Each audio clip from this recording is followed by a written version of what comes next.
സ്നേഹം നിറഞ്ഞ സത്യവിശ്വാസികളെ, സത്യവിശ്വാസിനികളെ, അല്ലാഹു സുബ്ഹാനഹു വ തആലയുടെ നിയമ നിർദ്ദേശങ്ങൾ ജീവിതത്തിൽ കഴിവിനനുസരിച്ച് പാലിക്കണേ എന്ന് ആദ്യ അവസരത്തിൽ ഉണർത്തുകയാണ്, വസിയ്യത്ത് ചെയ്യുകയാണ്.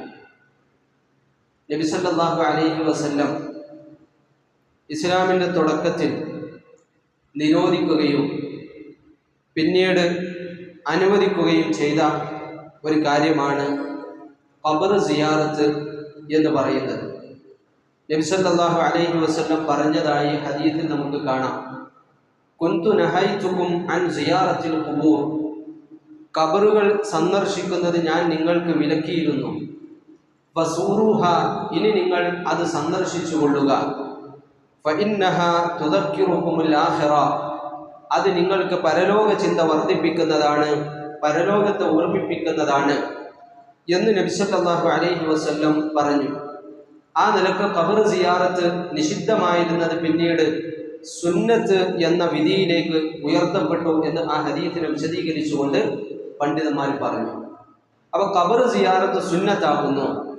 ആ ഖബർ സിയാറത്ത് എന്തിനാണ് നിങ്ങൾക്ക് നിർവഹിക്കാൻ നിർദ്ദേശിക്കപ്പെട്ടത്? പരലോക ചിന്ത വർദ്ധിപ്പിക്കാനാണ്. ആ ഖബർ സിയാറത്ത് അള്ളാഹുവിൻ്റെ റസൂൽ സല്ലല്ലാഹു അലൈഹി വസല്ലം പഠിപ്പിച്ചതിൻ്റെ ഒരു ലക്ഷ്യമാണ് അത്. ഈ ലക്ഷ്യത്തിനാണ് ഒരാൾ ഖബർ സന്ദർശിക്കുന്നത് എങ്കിൽ, അഥവാ പരലോക ചിന്ത വർദ്ധിക്കണം എന്ന ലക്ഷ്യത്തോടെയാണ് അയാൾ ഖബർ സന്ദർശിക്കുന്നത് എങ്കിൽ അതിൽ മുസ്ലിമിൻ്റെ ഖബറും സന്ദർശിക്കാം, കാഫിറിൻ്റെ ഖബറും സന്ദർശിക്കാം. മുസ്ലിമിൻ്റെ ഖബർ സന്ദർശിച്ചാൽ മാത്രമല്ല പരലോക ചിന്ത ഒരാൾക്കുണ്ടാവുക, മറിച്ച് കാഫിറിൻ്റെ ഖബർ സന്ദർശിച്ചാലും അയാളെ സംബന്ധിച്ച് ആ ബോധമുണ്ടാവും. ഞാൻ ഇതുപോലെ കാഫിറായാൽ മരണശേഷം അതെനിക്ക് വലിയ ആപത്താണ് എന്ന് അയാൾ ഓർക്കും. അതുകൊണ്ടാണ് നബി സല്ലല്ലാഹു അലൈഹി വസല്ലം തൻ്റെ ഉമ്മയുടെ വിഷയത്തിൽ ഉമ്മക്ക് വേണ്ടി പാപമോചനത്തിന് സമ്മതം ചോദിച്ചപ്പോൾ, പാപമോചനത്തിന് തേടാൻ സമ്മതം ചോദിച്ചപ്പോൾ അല്ലാഹു സുബ്ഹാനഹു വ തആല അനുവദിച്ചില്ല. കാരണം ഉമ്മ മുസ്ലിമായിട്ടല്ല മരണപ്പെട്ടത്. മുസ്ലിമല്ലാത്ത ഒരാൾക്ക് വേണ്ടി മരണശേഷം പാപമോചനത്തിന് വേണ്ടി പ്രാർത്ഥിക്കാൻ പാടില്ല. ആ ഉമ്മയുടെ ഖബർ സന്ദർശിക്കാൻ സമ്മതം ചോദിച്ചപ്പോൾ അല്ലാഹു സുബ്ഹാനഹു വ തആല അത് അനുവദിച്ചു. എന്ന് പറഞ്ഞാൽ ആ പരലോക ചിന്ത വർദ്ധിപ്പിക്കുക എന്ന ഒരു പ്രധാന ഉദ്ദേശം മുമ്പിൽ വെച്ചുകൊണ്ട് അല്ലാഹുവിൻ്റെ റസൂൽ സല്ലല്ലാഹു അലൈഹി വസല്ലം ഖബർ സന്ദർശിക്കാൻ നമ്മളോട് ആവശ്യപ്പെട്ടു. ആ ഖബർ സന്ദർശനം ആദ്യം വിലക്കിയിരുന്നു, പിന്നീട് അത് അനുവദിച്ചു എന്നാണ്. എന്തിനായിരുന്നു ആദ്യം വിലക്കിയത്?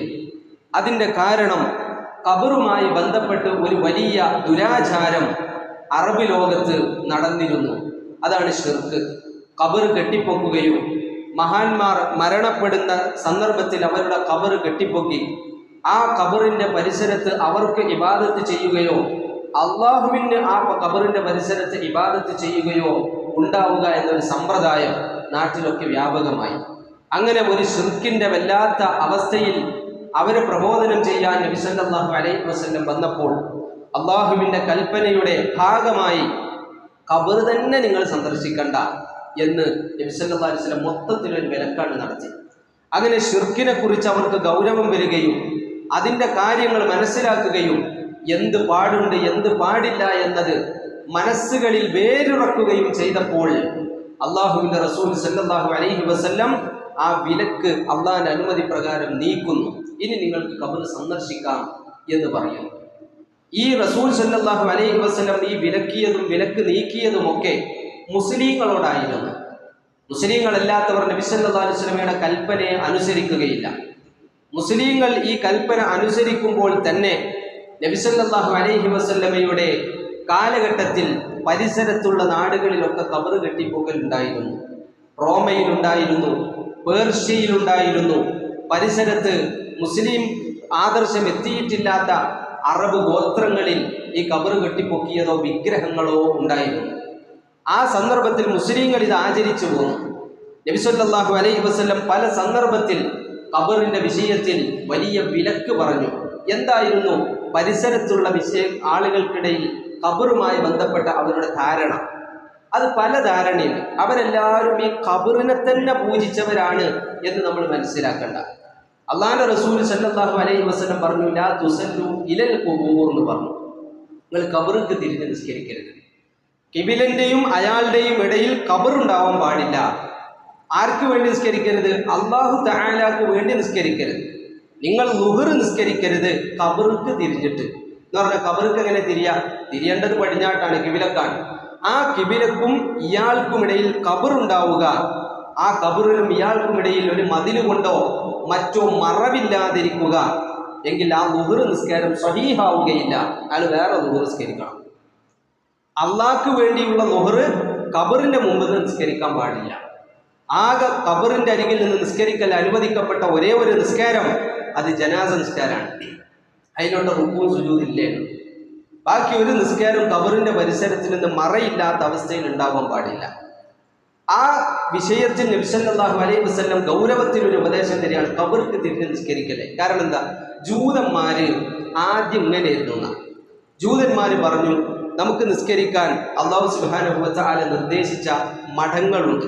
അത് ചർച്ചുകളാണ്, അല്ലെങ്കിൽ ജൂതന്മാരെ മഠങ്ങളാണ്. അന്നത് ശരീഅത്തായിരുന്നു. അവർക്ക് നിസ്കരിക്കാൻ വേണ്ടി ഇന്ന് നമുക്ക് പള്ളി നിർമ്മിക്കാൻ അല്ലാഹു ശരീഅത്താക്കിയതുപോലെ പൂർവ്വകാല മതങ്ങളിലുള്ള ശരീഅത്തായിരുന്നു അവർക്ക് ഈ രൂപത്തിലുള്ള ചർച്ചുകളും മഠങ്ങളും സ്ഥാപിക്കുക. എന്തിനാ സ്ഥാപിക്കുന്നത്? നബിമാര് പറഞ്ഞിട്ട്. എന്തിനാ നബിമാര് പറഞ്ഞത്? അവിടെ വെച്ച് അള്ളാഹനെ ഇബാദത്ത് ചെയ്യാൻ. അപ്പൊ ഈ ജൂതന്മാര് അംബിയാഇന്റെ ദഅവത്തിനെ മാറ്റിത്തിരുത്തിയപ്പോൾ ഇവര് പറഞ്ഞു, നമുക്ക് ഈ പള്ളി ഖബറിന്റെ അടുത്താക്കാം. ആ ഖബറിന്റെ അരികിലോ ഖബറിനെ ഉള്ളിലാക്കിയിട്ട് പോവാം. എന്തിനാണ്? ഖബറാളിക്ക് വേണ്ടി, ഖബറാളിയോട് പ്രാർത്ഥിക്കാനോ ഖബറാളിക്ക് വേണ്ടി നിസ്കരിക്കാനോ അല്ല, അള്ളാഹുവിന് വേണ്ടി തന്നെ നിസ്കരിക്കാനാണ്. പക്ഷെയോ ഖബറിന്റെ അടുത്ത് നിന്നാവുമ്പോൾ ഒന്നുകൂടി ഖൈറും ബറക്കത്തും കൂടും. ഖബറിന്റെ അടുത്ത് നിന്നാവുമ്പോൾ ഒന്നുകൂടി ആത്മാർത്ഥതയുണ്ടാവും. അതുകൊണ്ട് കിബിലക്കും തനിക്കുമിടയിൽ ഖബറിനെ വെച്ചുകൊണ്ട് ആ ബറക്കത്തെടുക്കാൻ എന്ന പേരിൽ അള്ളാഹുവിനുള്ള നിസ്കാരത്തിന് ഖബറിനെ സ്ഥലമാക്കി മാറ്റി. ഇത് ആദ്യം ഉണ്ടായത്. റസൂലുള്ളാഹി സ്വല്ലല്ലാഹു അലൈഹി വസല്ലം അത് തന്നെ വിലക്കി. വേണ്ട, അള്ളാഹ്ക്കുള്ളതും ഖബറിന്റെ അടുത്തുനിന്ന് വേണ്ട, അള്ളാഹ്ക്കുള്ള ഇബാദത്തും ഖബറിന്റെ പരിസരത്ത് നിന്ന് വേണ്ട. ലാ തുസല്ലു ഇലൽ ഖുബൂർ എന്ന് പറഞ്ഞാൽ ഖബറിന് അങ്ങനെ ഒരു ആദരവ് നിങ്ങൾ കൊടുക്കേണ്ട ആവശ്യമില്ല. നബി സല്ലല്ലാഹു അലൈഹി വസല്ലമയുടെ ഹദീസിൽ നമുക്ക് കാണാം, നഹാ റസൂലുള്ളാഹി സ്വല്ലല്ലാഹു അലൈഹി വസല്ലം, റസൂലുള്ള വിരോധിച്ചിരിക്കുന്നു, അയ്യുജസ്സസൽ ഖബ്റു, ഖബറിന് സിമന്റ് ഇടുന്നത്, കുമ്മായമിടുന്നത് നബി സല്ലല്ലാഹു അലൈഹി വസല്ലം വിരോധിച്ചിരിക്കുന്നു. വഅയ്യുഖഅദ അലൈഹി, ആ ഖബറിന്റെ മേലെ ഇരിക്കുന്നത് റസൂലുള്ളാഹി സ്വല്ലല്ലാഹു അലൈഹി വസല്ലം നിരോധിച്ചിരിക്കുന്നു. വഅയ്യുബ്ന അലൈഹി, ആ ഖബറിന്റെ മേൽ എടുപ്പുണ്ടാക്കുന്നത് നബി സല്ലല്ലാഹു അലൈഹി വസല്ലം നിരോധിച്ചിരിക്കുന്നു. ഒന്ന് ആ ഖബറിനെ സിമന്റ് ഇട്ട് ഉറപ്പിക്കുക, അല്ലെങ്കിൽ ആ ഖബറിന്റെ ചുറ്റിലും ഒരു ബിൽഡിംഗ് കെട്ടുക. അത് ജാറമായിട്ടോ അതല്ലെങ്കിൽ ഒരു പള്ളിയായിട്ടോ എന്താണെങ്കിലും അത് പാടില്ല. അതിൻ്റെ ഇടയിൽ പറഞ്ഞു അതിന്മേൽ ഇരിക്കരുത്. ഇസ്ലാമിൽ ഖബറിനോടുള്ള സമീപനാണ് ഈ 3 ഉപദേശങ്ങളിലുള്ളത്. ഖബറിന് നിലയും വിലയില്ലേ? ഖബറിന് നല്ലോണം നിലയും വിലയും അള്ളാഹു വെച്ചിട്ടുണ്ട്. അതുകൊണ്ടാണ് ഖബറിനെ ചവിട്ടല്ലേ എന്ന് പറഞ്ഞത്. ഖബറിൽ ഇരിക്കരുത്, ഖബറിന്റെ പുറത്ത് ചവിട്ടരുത്. ആ ഖബറിനെ ആദരിക്കണം, ഖബറാണെന്ന് തിരിച്ചറിയപ്പെടണം. അതുകൊണ്ട് ഒരു ചാൺ ഉയർത്തണം. ഇവിടെ ഖബറുണ്ടെന്നറിഞ്ഞാൽ അവിടെ ഇരിക്കാൻ പാടില്ല. നമുക്ക് പിന്നെ വിജനമായ സ്ഥലത്ത് മലമൂത്ര വിസർജനം പറ്റും, പക്ഷെ ഖബറിന്റെ പുറത്ത് പറ്റൂല. ഖബറിന്റെ മേലെ വെറുതെ ഇരിക്ക, പൊന്തിച്ചിങ്ങനെ ഒരു ചാണ് പൊന്തിരിക്കല്ല, അപ്പൊ ഇരിക്കാൻ സുഖാണല്ലോ. ഒരു പലയുടെ ആവശ്യം പറ്റൂല, ഇരിക്കാൻ പാടില്ല. കാരണം ഖബറിനെ ആദരിക്കണം എന്നാണ്. എന്നാൽ ആ ആദരവ് പിടുത്തം വിട്ടിട്ട് കുമ്മായടൽ അത് പറ്റൂല എന്ന് പറഞ്ഞു. അപ്പൊ ഖബറിന് ഇസ്ലാം നിലയും വിലയും തന്നിട്ടുണ്ടോ? നിലയും വിലയും തന്നിട്ടുണ്ട്. ഇതൊരു ഖബറാണെന്ന് അറിഞ്ഞാൽ അത് പരിചരിക്കണം. ആ ഖബറിനെ പരിചരിച്ചതൊരു ഖബറാണെന്ന് അറിയപ്പെടണം. അതിനു വേണ്ടിയിട്ട് ഒരു ചാണ് ഉയർത്താൻ പറഞ്ഞു, അടയാളം വെക്കാൻ പറഞ്ഞു. അതേ സന്ദർഭത്തിൽ ആ ഖബറ് ആദരിക്കപ്പെടുന്നത് ഓവറായിട്ട് സിമെന്റ് ഇട്ട് വെക്കുക അത് വേണ്ട. തിരിച്ചറിയാനുള്ളത് മതി. അതിൻ്റെ മേലെ എടുപ്പുണ്ടാക്കുക അതും വേണ്ട. ഇതാണ് ഇസ്ലാം ഖബറിനോട് ഖബറിന്റെ വിഷയത്തിൽ പഠിപ്പിച്ച നിലപാട്. ഇതാണ് ആ ഖബറിന്റെ വിഷയത്തിൽ നബി സല്ലല്ലാഹു അലൈഹി വസല്ലം ആദ്യം വിലക്കിയ വിലക്ക് അല്ലാഹു തആലാക്ക് വേണ്ടി നിങ്ങൾ ഖബറിന്റെ അടുത്ത് നിന്ന് ഇബാദത്ത് ചെയ്യണ്ട. അല്ലാഹു തആലാക്ക് വേണ്ടി ഖബറിന്റെ അടുത്ത് നിങ്ങൾ ഇബാദത്ത് ചെയ്യണ്ട എന്നാണ് അല്ലാഹുവിന്റെ റസൂൽ സല്ലല്ലാഹു അലൈഹി വസല്ലം ആദ്യം പഠിപ്പിച്ച വിലക്ക്. പിന്നെ പറഞ്ഞു, ചിലരുണ്ട് ജൂതന്മാർക്ക് അടുത്ത സ്റ്റേജ് എത്തിയപ്പം അവർ പിടുത്തം വിട്ടപ്പോൾ അവരെന്തായി? അവർ ആ ഖബറിന്റെ അരികിൽ നിന്ന് ആ ഖബറാളിയോട് പ്രാർത്ഥിക്കാൻ തുടങ്ങി. ഖബറാളിക്ക് വേണ്ടി അറക്കാനും നേർച്ച ചെയ്യാനും പിന്നെ പണം ദാനം ചെയ്യാനും തുടങ്ങി. അവസാനം ശിർക്കിൽക്കെത്തി. അള്ളാഹുവിനോട് ചോദിച്ചവനിപ്പോൾ ഇവിടെ എത്തി, ലാസ്റ്റ് ഈ ഖബറാളിയോട് ചോദിക്കാൻ തുടങ്ങി. അപ്പം നബി സല്ലല്ലാഹു അലൈഹി വസല്ലം പറഞ്ഞു, അതും പറ്റൂല, അതും ശിർക്കാണ് എന്ന് പറഞ്ഞു. ആദ്യം പറഞ്ഞത് ശിർക്കാന്ന് പറഞ്ഞില്ല. കാരണം എന്താ? ദുആ ചെയ്തത് അള്ളാഹിനോട്. പിന്നെന്തിനാ ഖബറിൻ്റെ അടുത്ത് പോയത്? ബറക്കത്ത് കിട്ടാൻ. ഖബറിൻ്റെ അടുത്ത് നിന്നാവുമ്പോൾ മഹാന്മാരുടെ പരിസരല്ലേ, അപ്പോൾ എനിക്ക് ഖൈറും ബറക്കത്തും ഒന്നുകൂടി ആത്മാർത്ഥതൊക്കെ കിട്ടും. അത് പാടില്ല, ഹറാമാണ് എന്ന് പറഞ്ഞു. അതേസമയം പോയി ആ ഖബറാളിയോട് തന്നെ പ്രാർത്ഥിക്കുന്ന അവസ്ഥ വന്നപ്പോഴോ അത് പാടില്ല എന്ന് പറഞ്ഞു. അത് ആരുടെ സമ്പ്രദായമാണ്? അല്ലാഹുവിന്റെ റസൂൽ സല്ലല്ലാഹു അലൈഹി വസല്ലം പറഞ്ഞു, അത് ജൂത ക്രിസ്ത്യാനികളുടെ സമ്പ്രദായമാണ്. ലഅനത്തുല്ലാഹി അലൽ യഹൂദി വന്നസ്വാറ, ജൂത നസാറാക്കളുടെ മേൽ അല്ലാഹുവിന്റെ ശാപമുണ്ട്. ഇത്തഖദൂ ഖുബൂറ അംബിയാഇഹിം മസാജിദ, അവർ തങ്ങളുടെ നബിമാരുടെ മസ്ജിദ് ഖബറുകളെ മസ്ജിദുകളാക്കിയിരിക്കുന്നു, ആരാധനാ കേന്ദ്രങ്ങളായി ആക്കിയിരിക്കുന്നു എന്ന് നബി സല്ലല്ലാഹു അലൈഹി വസല്ലം പറഞ്ഞു. കണ്ടോ, രണ്ടാമത്തെ എത്തിയപ്പോൾ അവിടേക്ക് എത്തി. മൂന്നാമത്തെ സ്റ്റേജ് എത്തിയപ്പോൾ ഇപ്പം എന്തുണ്ടായത്? ആദ്യം മഹാന്മാരുടെ ഖബർ തപ്പാൻ തുടങ്ങി. ആ ഖബർ തപ്പി അവിടെ കെട്ടിപ്പൊക്കിയോ ഇല്ലാതെയോ അതിൻ്റെ പരിസരത്ത് നിന്ന് അള്ളാഹ് ഇബാദത്ത്. രണ്ടാമത്തെ സ്റ്റേജ് എത്തിയപ്പോൾ ആ ഖബറിനെ പൊന്തിച്ച് വെച്ച് ആദരിച്ച് അതിൻ്റെ മേൽ എടുപ്പുണ്ടാക്കി ആ ഖബറാളിയോട് പ്രാർത്ഥിക്കുക എന്ന അവസ്ഥ ഉണ്ടായി. മൂന്നാമതെത്തിയപ്പോൾ എന്തായിന്നറിയോ? ഖബറും വിട്ടു. മൂന്നാമതെത്തിയപ്പോൾ ഖബറും വിട്ടിട്ട് പള്ളിയിൽ കൊണ്ടുപോയിട്ട് അല്ലാത്തവരോട് പ്രാർത്ഥിക്കുന്ന അവസ്ഥ വന്നു. മൂന്നാമത്തെ സ്റ്റേജ് എത്തിയപ്പോൾ അള്ളാഹുവിനെ ആരാധിക്കാൻ വേണ്ടി ഉണ്ടാക്കിയ പള്ളിയിൽ അല്ലാത്തവരോട് ആരാധിക്കുന്ന അവസ്ഥ വന്നു. അപ്പൊ അള്ളാഹ് പറഞ്ഞു, വഅന്നൽ മസാജിദ ലില്ലാഹ് ഫലാ തദ്ഉ മഅല്ലാഹി അഹദ, പള്ളികൾ അള്ളാഹുവിനുള്ളതാണ്. അത് ഏത് പള്ളികളുടെ കാര്യമാണ് ആ ആയത്ത് പറഞ്ഞത്? അള്ളാഹിന്റെ റസൂൽ സല്ലല്ലാഹു അലൈഹി വസല്ലമയുടെ കാലത്ത് മുസ്ലിങ്ങൾ നിർമ്മിച്ച പള്ളിയെക്കുറിച്ചല്ല. കാരണം അന്ന് മുസ്ലിം പള്ളിയിൽ ശിർക്ക് നടന്നിട്ടില്ല. പിന്നെയോ അതിൻ്റെ മുമ്പ് പഴയ ശരീഅത്തുകളിൽ അള്ളാഹിനെ ഇബാദത്ത് ചെയ്യാൻ അവരോട് സ്ഥാപിക്കാൻ പറഞ്ഞ കെട്ടിടങ്ങളുണ്ട്. അതാണ് പിന്നീട് ചർച്ചുകളും മഠങ്ങളും എന്ന പേരിലൊക്കെ അറിയപ്പെട്ടത്. ജൂതന്മാരുടെ മഠങ്ങളും ക്രിസ്ത്യാനികളുടെ ചർച്ചുകളൊക്കെ ആയിട്ട് ആ സംഗതി അവരുടെ നബിമാരുടെ ശരീഅത്തിൽ അവർ പഠിപ്പിച്ചത് അള്ളാഹിനെ ഇബാദത്ത് ചെയ്യാൻ ഉണ്ടാക്കണം. അവരെന്ത് ചെയ്തു? അവിടെ ചിത്രങ്ങളും അവിടെ ആളുകളുടെ പിന്നെ പ്രതിമകളും ഒക്കെ സ്ഥാപിച്ച്, അല്ലെങ്കിൽ അവിടെ ഖബറുണ്ടാക്കി ഇല്ലാതെയാക്കി എന്തെങ്കിലും കാട്ടി അവിടെ അവരോട് ഇബാദത്ത് ചെയ്യുന്ന, പള്ളിയിൽ വെച്ച് അല്ലാത്തവരോട് ഇബാദത്ത് ചെയ്യുന്ന അവസ്ഥ വന്നു. മൂന്നാമത്തെ സ്റ്റേജ്. എന്നിട്ട് അല്ലാഹുവിന്റെ റസൂൽ സല്ലല്ലാഹു അലൈഹി വസല്ലം ഇതിനെ എല്ലാം ചേർത്ത് ഓർത്തു വെക്കാവുന്ന രൂപത്തിൽ അവിടുത്തെ വഫാത്തിന്റെ സമയത്ത് പറഞ്ഞു, ലഅനല്ലാഹുൽ യഹൂദ വന്നസ്വാറ ഇത്തഖദു ഖുബൂറ അംബിയാഇഹിം മസാജിദ. വഫാത്തിന്റെ സന്ദർഭത്തിൽ നബി സല്ലല്ലാഹു അലൈഹി വസല്ലം പറഞ്ഞു, അള്ളാഹു ജൂത നസാറാക്കളെ ശപിക്കട്ടെ, അല്ലെങ്കിൽ ശപിച്ചിരിക്കുന്നു. അവർ തങ്ങളുടെ അമ്പിയാക്കന്മാരുടെ ഖബറുകളെ മസ്ജിദുകളാക്കിയിരിക്കുന്നു എന്ന് പറഞ്ഞെന്താ? ആ ഖബറിൻ്റെ അടുത്തുനിന്ന് അള്ളാഹിനെ ഇബാദത്ത് ചെയ്യുന്നതാക്കി. ഖബറിൻ്റെ അടുത്തുനിന്ന് അള്ളാഹിനെ ഇബാദത്ത് ചെയ്യുന്നതാക്കി. ഇനി അങ്ങനെയല്ല, ആ ഖബറിൻ്റെ അടുത്തുള്ള ആ പള്ളിയിൽ നിന്ന് അല്ലെങ്കിൽ ആ കേന്ദ്രത്തിൽ നിന്ന് അവരോട് തന്നെ ഇബാദത്ത് ചെയ്യുന്നതാക്കി. എന്താണോ അത്. രണ്ടായാലും അള്ളാഹിൻ്റെ ശാപത്തിന് റഹ്മാണ്. രണ്ടായാലും അള്ളാഹിനെ ഇബാദത്ത് ചെയ്യാൻ ഖബറിൻ്റെ പരിസരം തേടിയാലും, ഖബറാളിയോട് ഇബാദത്ത് ചെയ്യാൻ വേണ്ടിയിട്ട് ഖബറിൻ്റെ പരിസരം തേടിയാലും, അതിൻ്റെ കൂടെ പള്ളിയിൽ തന്നെ കൊണ്ടുപോയി അള്ളാഹു അല്ലാത്തവരോട് പ്രാർത്ഥിച്ചാലും അത് അള്ളാഹുവിൻ്റെ ശാപത്തിനുള്ള കാരണമാണ് എന്ന് അള്ളാഹുവിന്റെ റസൂൽ സല്ലല്ലാഹു അലൈഹി വസല്ലം പഠിപ്പിച്ചു. എങ്കിൽ നബി സല്ലല്ലാഹു അലൈഹി വസല്ലം തൻ്റെ വഫാത്തിന്റെ അവസാന സന്ദർഭത്തിൽ അത് എന്തിനു പറഞ്ഞു? ആയിഷ റളിയല്ലാഹു അൻഹ പറഞ്ഞു, ഈ ഉമ്മത്തിനെ താക്കീത് ചെയ്തതാണ്. എന്തിനാ ഈ ഉമ്മത്തിനെ താക്കീത് ചെയ്തത്? ഇനി ഈ ഉമ്മത്ത് പള്ളിയിൽ വെച്ച് അല്ലാത്തവരോട് ഇബാദത്ത് ചെയ്യും. ഈ ഉമ്മത്ത് ഖബർ കെട്ടിപ്പോകും.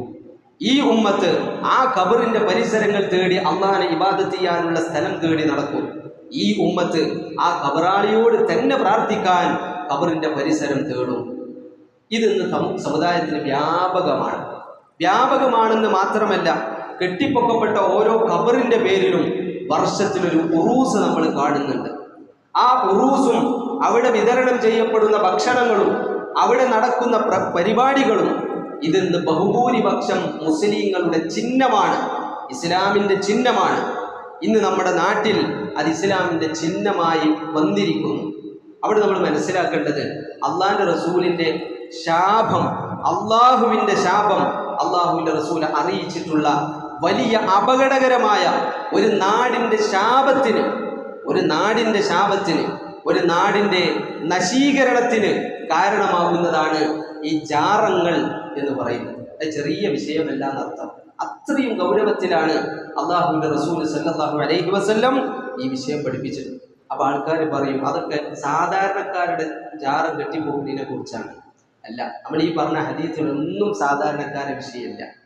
ഈ പറഞ്ഞ ഹദീസുകളിലൊക്കെ നബിമാരെ ഖബർ കെട്ടിപ്പൊക്കിനെ കുറിച്ചാണ് അള്ളാഹുവിൻ്റെ റസൂൽ സല്ലല്ലാഹു അലൈഹി വസല്ലം വിലക്കിയിട്ടുള്ളത്. മഹാന്മാരെ ഖബർ കെട്ടിപ്പൊക്കിനെ കുറിച്ച്, ആ നബിമാരുടെ മഹാന്മാരുടെ, ഇനി മഹാന്മാരെ കുറിച്ച് തന്നെ അള്ളാഹുവിൻ്റെ റസൂൽ സല്ലല്ലാഹു അലൈഹി വസല്ലം പറയുന്നുണ്ട്.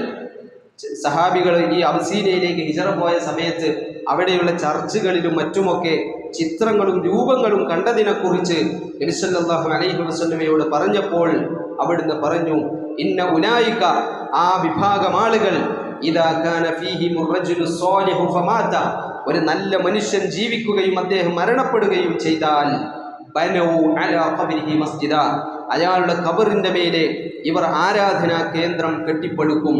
വസവ്വറു ഫീഹി തിൽക സുവർ, ആ കെട്ടിടത്തിൽ ഈ ചിത്രങ്ങളൊക്കെ അവർ വരച്ചു വെക്കും, കൊത്തിവെക്കും. വഉലൈക ശിറാറുൽ ഖൽഖി ഇൻദല്ലാഹി യൗമൽ ഖിയാമ, പരലോകനാളിൽ അള്ളാഹിന്റെ അരികിൽ ഏറ്റവും മോശപ്പെട്ട വിഭാഗം ഇവരായിരിക്കും എന്ന് നബി സല്ലല്ലാഹു അലൈഹി വസല്ലം അവരെ സംബന്ധിച്ച് പറഞ്ഞു. അപ്പൊ അവര് കെട്ടിപ്പൊക്കിയത് ആരുടെ ഖബറാണ്? നാട്ടിലെ സാധാരണക്കാരന്റെ ഖബറല്ല, പിന്നെയോ നാട്ടിലുള്ള നല്ല മനുഷ്യന്മാരുടെ ഖബറാണ്. അത് ജൂതന്മാരെടുത്തുനിന്ന് പിന്നെയും പിടുത്തം വിട്ടപ്പോൾ എന്തായി? ജൂത ക്രിസ്ത്യാനികളുടെ അടുത്ത് പിടുത്തം വിട്ടപ്പോൾ സാധാരണക്കാരന്റെ ഖബർ തന്നെ മാർബിളും കുമ്മായും ഗ്രാനൈറ്റും ഒക്കെ വെച്ച് പോക്കുന്നിടത്തേക്ക് എത്തി. ഇത് ഈ ഉമ്മത്തിൽ ഇനി വരുന്നുണ്ട്. ഏത്? മഹാന്മാരുടെ ഇപ്പം ഇതുവരെ പറഞ്ഞത് മഹാന്മാരുടെ നമ്മൾ പ്രത്യേകം ആദരിക്കണം, സാധാരണക്കാരൻ്റെ കെട്ടിപ്പോക്കരുത്. ഇപ്പം അത് സാധാരണക്കാരൻ്റെതും കെട്ടിപ്പൊക്കുന്നിടത്തും പണക്കാരനാണെങ്കിൽ അതിനനുസരിച്ചും പാവപ്പെട്ടവനെങ്കിൽ അതിനനുസരിച്ചും ഒക്കെ സാധാരണക്കാരൻ്റെ ഖബറും ഒന്ന് മൊഞ്ചാക്കുന്നതിൻ്റെ സാഹചര്യത്തിലേക്ക് ഇന്ന് സമുദായം മാറിക്കൊണ്ടിരിക്കുകയാണ്. എന്ന് പറഞ്ഞാൽ അള്ളാഹിൻ്റെ റസൂൽ തൻ്റെ 23 കൊല്ലത്തെ പ്രബോധനത്തിൻ്റെ ഇടക്ക് ഏറ്റവും ഗൗരവപ്പെട്ട ഒരു തീമായി അവതരിപ്പിച്ച, ഒരു വിഷയമായി അവതരിപ്പിച്ച ഒരു കാര്യം, ഈ ഉമ്മത്തിൽ പാടില്ല എന്ന് നബി സല്ലല്ലാഹു അലൈഹി വസല്ലം ആഗ്രഹിച്ച ഒരു വിഷയം, ഈ ഉമ്മത്തിന്റെ വിഷയത്തിൽ റസൂൽ ഗൗരവമായി ഭയപ്പെട്ട ഒരു വിഷയം ഈ സമുദായത്തിൽ വന്നിരിക്കുന്നു. അത് ഷിയാക്കളാണ് കൊണ്ടുവന്നത്. 4-ാം നൂറ്റാണ്ടിന്റെ സമയത്ത് അവർക്ക് സ്വതന്ത്ര ഭരണം കിട്ടിയപ്പോൾ ഫാത്തിമി വിഭാഗം ഷിയാക്കളാണ് ഔദ്യോഗികമായി ഖബർ കെട്ടിപ്പൊക്കൽ തുടങ്ങിയത്. അത് പിന്നെ സാധാരണക്കാരിലേക്ക് പ്രചരിച്ചു. അത് പിന്നെ ഷിയാക്കളിൽ നിന്ന് സൂഫികൾ ഏറ്റെടുത്തു. സൂഫികളിലുള്ള പണ്ഡിതന്മാർ അതിന് ന്യായം പറഞ്ഞു. അള്ളാഹിന്റെ റസൂൽ എതിർത്തതൊക്കെ സാധാരണക്കാരന്റെ ഖബറിന്റെ വിഷയമാണ്, മഹാന്മാരുടെ ഖബറിന്റെ വിഷയം റസൂൽ എതിർത്തിട്ടില്ല എന്ന് സൂഫികളായ ആളുകൾ അതിന് ന്യായം പറഞ്ഞു വെച്ചു. ആ ന്യായത്തിന് സലഫികളായ പണ്ഡിതന്മാർ എതിർവാദം പറഞ്ഞു. അള്ളാഹിന്റെ റസൂൽ സല്ലല്ലാഹു അലൈഹി വസല്ലം പഠിപ്പിച്ച ഒരു വിഷയത്തിലും ഒരു ഹദീസിലും സാധാരണക്കാര് മഹാന്മാരിൽ വേർതിരിച്ചിട്ടില്ല.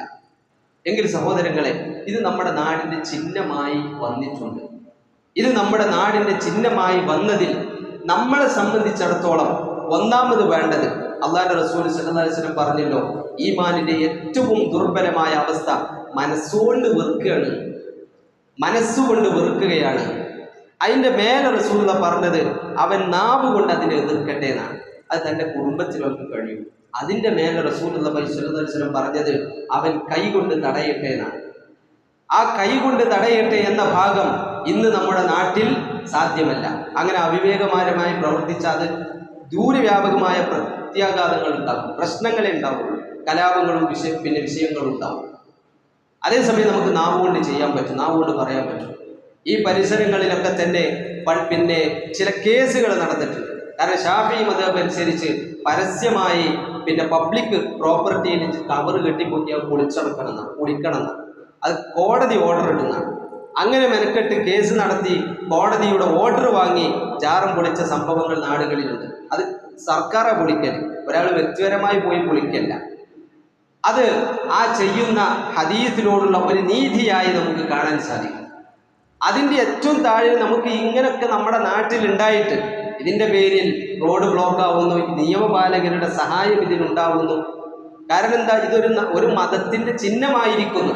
അതുകൊണ്ട് സ്വാഭാവികമായിട്ടും ആ മതത്തിന്റെ ചിഹ്നം അവിടെ നടമാടുമ്പോൾ അതിന് നിയമപാലകർ വാഹനം നിയന്ത്രിച്ചു കൊടുക്കാനും മറ്റൊക്കെ സഹായിക്കും. അപ്പൊ പൊതുജനം മനസ്സിലാക്കേണ്ടത് എന്താ? ഇസ്ലാമിന്റെ ഒരു വലിയ സംഭവമാണ്. ഏറ്റവും കൂടുതൽ പണം പൊടിക്കുന്നതും പണം വാരുന്നതും ഈ ജാറ വ്യവസായത്തിന്റെ പേരിലാണ്. ഇത് നമ്മുടെ നാട്ടിൽ വ്യാപകമായിരിക്കുന്നു. അവിടെ നമ്മൾ ഉള്ളത് മറക്കരുത്. എന്താണ്? ഖബറുമായി ബന്ധപ്പെട്ട് അള്ളാഹുവിന്റെ റസൂൽ സല്ലല്ലാഹു അലൈഹി വസല്ലം പഠിപ്പിച്ചത്, അത് നിങ്ങൾ സന്ദർശിക്കുക, അത് നിങ്ങൾക്ക് പരലോകത്ത് ഓർമ്മിപ്പിക്കും എന്നാണ്. ആ ഖബർ സന്ദർശന വേളയിൽ നബി സല്ലല്ലാഹു അലൈഹി വസല്ലം നമ്മളോട് പറയാൻ പറഞ്ഞു, അസ്സലാമു അലൈക്കും യാ ദാറ ഖൗമിൽ മുഅ്മിനീൻ എന്ന് തുടങ്ങുന്ന സലാം പറച്ചിലും പ്രാർത്ഥനയും അള്ളാഹുവിന്റെ റസൂൽ സല്ലല്ലാഹു അലൈഹി വസല്ലം നമ്മളോട് പഠിപ്പിച്ചിട്ടുണ്ട്. ഇതൊക്കെ ഉള്ളതാണ്. പക്ഷെ അതിനു മേലെ ഇവിടെ നാട്ടിലുള്ളത് ഇല്ലാത്ത ഭാഗമാണ്. ഈ ഖബറുമായി ബന്ധപ്പെട്ട് ഏറ്റവും ലേറ്റസ്റ്റ് നമ്മുടെ നാട്ടിലുള്ളത് ഹജ്ജിനും ഉംറക്കുമൊക്കെ ട്രാവൽസും ടൂർ പാക്കേജും ഒക്കെ ഉള്ളതുപോലെ സിയാറത്ത് ടൂറ് ഇന്ന് നമ്മുടെ നാട്ടിൽ സർവ്വസാധാരണമായിരിക്കുന്നു. ഓരോ നാട്ടിലെയും ഖതീബുമാർ അവരുടെ നേതൃത്വത്തിൽ ആളുകളെ സംഘടിപ്പിക്കുന്നു. ഒരു മാസത്തിൽ 2 യാത്രയോ, ഒരു മാസത്തിൽ 1 യാത്രയോ, അല്ലെങ്കിൽ 2 മാസം കൂടുമ്പോഴോ എല്ലാ പോസ്റ്റുകളും അതിലും വരുന്ന പരസ്യം കാണാം, സിയാറത്ത് ടൂറ്, അമീർ ഇന്നയാണ്. അള്ളാഹുവിന്റെ റസൂൽ സല്ലല്ലാഹു അലൈഹി വസല്ലമയുടെ വിലക്കിനോടുള്ള പച്ചയായ ലംഘനമാണ്. നബി സല്ലല്ലാഹു അലൈഹി വസല്ലം പറഞ്ഞു, ലാ തശുദ്ദു റിഹാൽ ഇല്ലാ ഇലാ 3 മസാജിദ്. 3 പള്ളികളിലേക്കല്ലാതെ പുണ്യം പ്രതീക്ഷിച്ച് നിങ്ങൾ യാത്ര പുറപ്പെടരുത്. ഒരു കെട്ടിടത്തിന്റെ വിഷയത്തിൽ ഒരാൾക്ക് പുണ്യം പ്രതീക്ഷിക്കാൻ പറ്റുമെങ്കിൽ അത് പ്രത്യേക പുണ്യം 3 പള്ളിക്കേ ഉള്ളൂ. അത് മസ്ജിദുൽ ഹറമും മസ്ജിദുൽ നബവിയും മസ്ജിദുൽ അഖ്സയുമാണ്. ബാക്കി എല്ലാ പള്ളിക്കും സാധാ വിധിയാണ്. എങ്കിൽ അതിൽ സമാന്തരമായി മറ്റു മതത്തിൽ നിന്ന് കൈകടത്തികൾ കൊണ്ടുവന്നതാണ് ഈ പറയുന്ന ജാറം എന്ന് പറയുന്നത്. അതിന്റെ സിയാറത്ത് ടൂറിന് വ്യാപകമാണ്. ഉംറക്ക് പോകുന്നവർ ആദ്യം സിയാറത്ത് ചെയ്തിട്ട് ഉംറക്ക് പോകുന്നു. അവരുടെ ഉംറ ബാത്തിലാക്കുന്നതോ ഉംറക്ക് മുമ്പിൽ ബിദ്അത്തിൽ അടിച്ച് കയറ്റുന്നതോ ഇത് നമ്മുടെ നാട്ടിൽ വ്യാപകമായിട്ടുണ്ട്.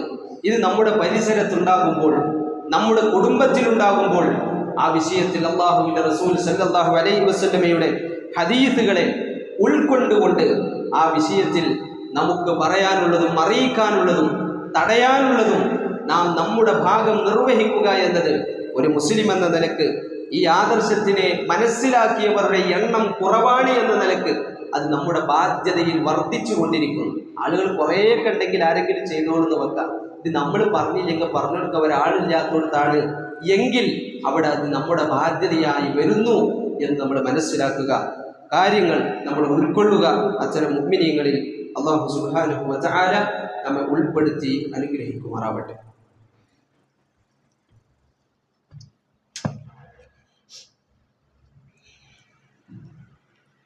അൽഹംദുലില്ലാഹി റബ്ബിൽ ആലമീൻ.